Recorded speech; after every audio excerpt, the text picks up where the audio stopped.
Bem, então, depois de ter visto já nas aulas passadas como tudo na liturgia se dá através de sinais, da realidade do sinal, a gente viu que isso não é simplesmente um símbolo, uma metáfora, senão que é uma coisa profundamente ancorada na realidade. Depois de ter visto isso, que a liturgia é sinal, nós vamos focar num outro aspecto, que a liturgia é sinal eficaz. Vamos focar nesse aspecto nessa aula, vendo principalmente essas duas modalidades de eficácia, que a teologia chama de opus operatum e opus operantis ecclesiae. Vamos ver o que significam essas duas coisas. Mas antes, vamos nos voltar um pouquinho para essa palavra, esse adjetivo aqui, eficaz, né? Porque é uma palavra que a gente até usa, mas tem que aprofundar um pouquinho o sentido mais filosófico do termo. Se nós vamos ao dicionário e procurarmos ali a voz eficaz, nós vamos encontrar o seguinte: que produz o efeito esperado, é um dos significados, dos sentidos, que produz o efeito esperado, que dá resultado. Por exemplo, você fala assim, eu preciso encontrar um método eficaz para aprender latim. A gente falaria isso tranquilamente. A gente está usando a palavra eficaz nesse sentido, que dá resultado, que produz o efeito esperado. Então, se é um método para aprender latim, o resultado esperado é que você aprenda latim. Ele vai ser eficaz se ele te conduz a isso. Um remédio é eficaz, um remédio para alívio de dores no estômago é eficaz se você toma e depois você não sente dores no estômago. É certo, né? É claro. Que não falha, a gente fala, é um jogador eficaz, é um lateral direito eficaz. Cumpre seu papel, não falha. Seguro ou válido, que consegue persuadir, convincente. Por exemplo, você vai no dia a dia, você pode falar que o cara era muito eficaz na empresa, ou um vendedor eficaz nesse sentido, que é capaz de alcançar o resultado desejado, útil, que possui a capacidade de desenvolver em circunstâncias normais e sem ajuda externa certo resultado efetivo. Por exemplo, a vacina é eficaz contra a tuberculose. A vacina produz, em circunstâncias normais e sem necessidade de outras coisas, o resultado de prevenir a tuberculose, que consegue realizar com perfeição certa função ou tarefa. Ou seja, tudo isso é o que você vai encontrar no dicionário se você buscar a palavra eficaz. E está muito bom, ou seja, descreve bem essa realidade de algo que produz um efeito e produz de verdade, de maneira verdadeira, real, um certo efeito, e por si mesmo. Algo que precisa de muitas outras coisas para produzir um efeito não é eficaz, propriamente falando. Ele tem certa eficácia, mas não é suficiente. A gente pode aprofundar essa noção de eficácia, assim, que está bem senso comum, com a filosofia. E se a gente faz isso, a gente vai ver, antes de tudo, que eficaz, causa eficaz, causa eficiente, é uma das 4 causas. Talvez você já tenha visto isso, já? As 4 causas. Ainda não?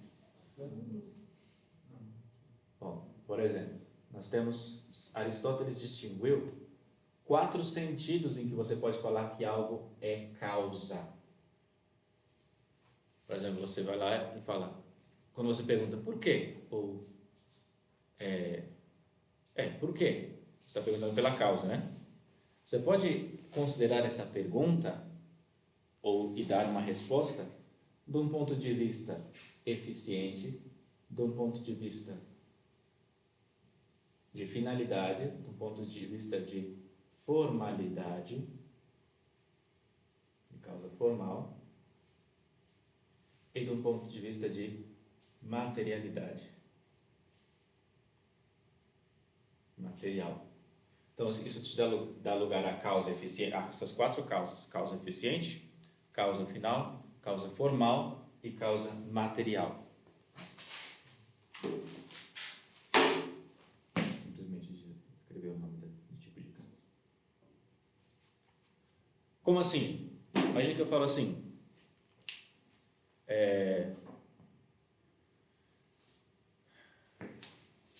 Por que o cachorro está correndo?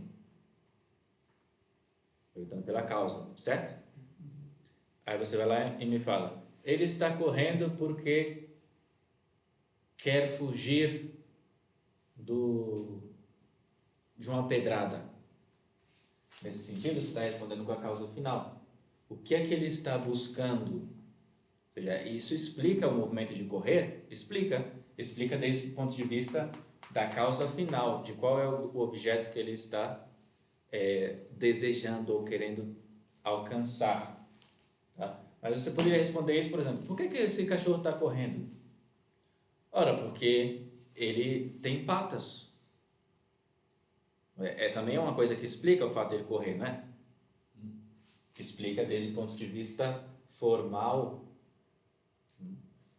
e também desde o ponto de vista material, porque patas é uma realidade também material. Por que o cachorro está correndo? Porque ele quer, porque ele decidiu, entre aspas, correr. Causa eficiente. Tudo isso são níveis, são tipos de causalidade. As 4 são reais. E todo movimento vai necessitar dessas 4 causas. A causa, quando a gente fala que algo é eficaz, a gente está focando aqui no aspecto da causa eficiente. Eficiente, eficax em latim, vem da mesma raiz, tem a mesma raiz de efficiens, aquilo que é eficaz, aquilo que produz, que causa.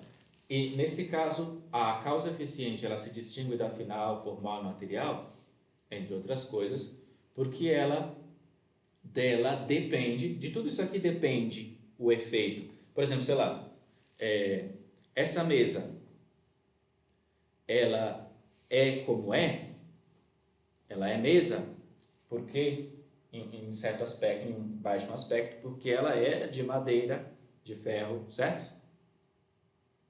Mas basta ser madeira e ferro para ser mesa? Não, essa cadeira também é de madeira e ferro. Ou seja, que ela também é mesa por causa que ela tem uma determinada forma. E basta ter essa forma para ser mesa? Não. Tem outros aspectos também. Um dos aspectos, uma das razões pelas quais ela é uma mesa é porque alguém a fez assim, alguém atuou. E esse foi a causa eficiente. Dele partiu a ação que terminou constituindo a mesa. No dia a dia, essas 4 causas estão bem interlaçadas. A causa eficiente, digamos, o artífice que fez essa mesa, decidiu que ele ia fazer uma mesa. Ele teve a intenção de fazer uma mesa, foi isso que ele buscou. Atuou sobre uma matéria, imprimindo nessa matéria uma determinada forma. Certo? Essas 4 causas estão bastante ligadas. Quando a gente fala de eficácia, a gente está falando aqui, da causa daquilo que produz, aquilo do qual parte a ação. Nesse caso, por exemplo, o artífice dessa mesa, ele foi eficaz, ele foi eficiente, no sentido de que ele fez. Dele partiram as ações que terminaram na constituição dessa mesa. Certo? Então, isso, filosoficamente, a primeira coisa que a gente se dá conta é que eficácia diz respeito à causa eficiente, da qual depende, em primeiro lugar, a constituição do efeito. Agora, existe, digamos, a gente poderia distinguir entre uma eficácia psicológica, simplesmente, você produzir um efeito simplesmente de maneira psicológica e uma eficácia real. Isso aqui vai ser fundamental para entender como funciona, como são eficazes os sinais sacramentais. Dizer que na liturgia existe uma eficácia real significa afirmar que os sinais sacramentais não gozam apenas de uma eficácia psicológica. A eficácia dos sinais sacramentais não é simplesmente uma eficácia psicológica, ou seja, comover, edificar, instruir, animar. Tudo isso são efeitos? São efeitos. Mas são efeitos que se dão aqui, ó, na sua cabeça, na sua subjetividade. Isso é eficácia psicológica. Mas dizer que os sacramentos têm uma eficácia real significa dizer que eles realmente produzem efeitos sobrenaturais. Que significam? Em palavras simples, os sacramentos não são placebo, mas são causas reais. Vocês sabem o que é placebo? Não? Placebo, assim, o efeito placebo, se usa em medicina, quando tem uma pessoa, imagina que você está com dor de cabeça, aí vem falando, tem um remédio aqui que vai te ajudar, é tiro e queda, e te dou uma pílulazinha assim que é só trigo, mas porque você tem a expectativa de que aquilo ali é ótimo, você realmente experimenta um efeito positivo de melhora, mas não é que o remédio não faz nada, é simplesmente um resultado psicológico causado pela sua expectativa, por certos atos que você realiza, entende? E existe isso. Por exemplo, quando você vai lá, o cara vai lá, recebe um chute na perna no jogo de futebol, aí vem um cara correndo e joga água. Não é que a água vai fazer um super efeito analgésico, mas tem uma sensação de alívio, entende? É a mesma coisa, se ela tem a gente é bastante susceptível a esse tipo de coisa, especialmente quando a gente tem uma convicção, uma expectativa forte em alguém. Então, sei lá, fala, caramba, esse cara aí, ele tem uma técnica de alívio das dores nas costas que é incrível. Ele pega assim e faz aí você, cara, é sério mesmo? E no meio daquele ritmo, o cara faz nada, você, caramba, eu já me sinto melhor mesmo. Entende? É uma realidade psicológica, um efeito placebo. Tem muita gente que pensa que os sacramentos são assim, porque você confia, porque você acredita, você se deixa envolver e experimenta, sei lá, um certo apoio, um certo reforço na sua decisão. Isso é dizer que o sacramento é psicologicamente eficaz, que ele vai te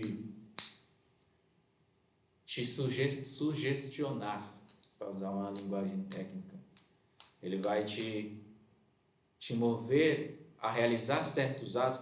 Psicologicamente você vai realizar certos atos que vão resultar numa melhora real, mas não é que a coisa tem uma eficácia intrínseca, ou seja, que aquilo ali realmente age. Por exemplo, se você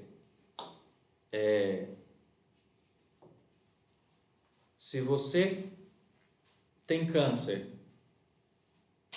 e você faz sessões de quimioterapia, você não precisa acreditar nas quimioterapias, entende? Não precisa estar realmente convencido de que vai funcionar.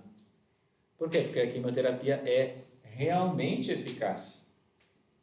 Mas no caso de desses efeitos, esses tratamentos de efeito placebo, se você não está convencido, entusiasmado e na expectativa, não acontece nada.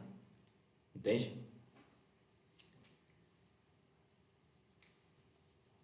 Poucas palavras, os sacramentos, dizer que eles são realmente eficazes é dizer que eles se parecem muito mais à quimioterapia do que a um comprimido de trigo. Entende? Tem uma eficácia intrínseca. Não é uma coisa meramente subjetiva e psicológica. Deu para entender a diferença? Agora, essa eficácia real dos sacramentos, ela se subdivide em dois modos, basicamente. Okay? Aqui a gente vai ler 2 parágrafos da encíclica Mediator Dei, do Papa Pio XII, no qual isso aparece claramente. Esses dois tipos de eficácia são esses que eu falei que a gente vai estudar hoje. Opus operatum, ou ex opere operator, e opus operantis ecclesiae, ou ex opere operantis ecclesiae. Diz assim o Papa Pio XII na Mediator Dei: deve, portanto, ser bem conhecido de todos que não se pode honrar dignamente a Deus se a alma não cuida de conseguir a perfeição da vida, e que o culto rendido a Deus pela Igreja, em união com a sua cabeça divina, que é Cristo, tem a eficácia, olha a palavra aí, tem a eficácia suprema de santificação, ou seja, produz em grau supremo, em grau máximo, isso é supremo, a santificação. E agora vem a parte mais importante. Essa eficácia, se trata do sacrifício eucarístico e dos sacramentos, ou seja, Eucaristia e sacrifício da missa e os sacramentos, provém antes de tudo do valor da ação em si mesma. Isso é o que significa ex opere operato, ou seja, da ação realizada. A eficácia provém principalmente da ação, sobretudo da ação. Se considera ainda a atividade própria da Imaculada Esposa de Jesus Cristo, a Igreja, com a qual orna de orações e de sacras cerimônias o sacrifício eucarístico e os sacramentos, ou se trata dos sacramentais e de outros ritos instituídos pela Igreja, pela hierarquia eclesiástica, então a eficácia deriva principalmente da ação da Igreja. Isso é ex opere operantis ecclesiae, da obra realizada da Igreja. Ou seja, melhor, da obra da Igreja que obra, da ação da Igreja que age, e não da ação mesma simplesmente, mas da ação da Igreja, da operação da Igreja, enquanto esta é santa e opera sempre em íntima união com a cabeça. O que a gente vai fazer nessas aulas de hoje é só explicar essas duas coisas, são muito importantes. A distinção entre opus operantis e ex opere operatum, tudo no ablativo.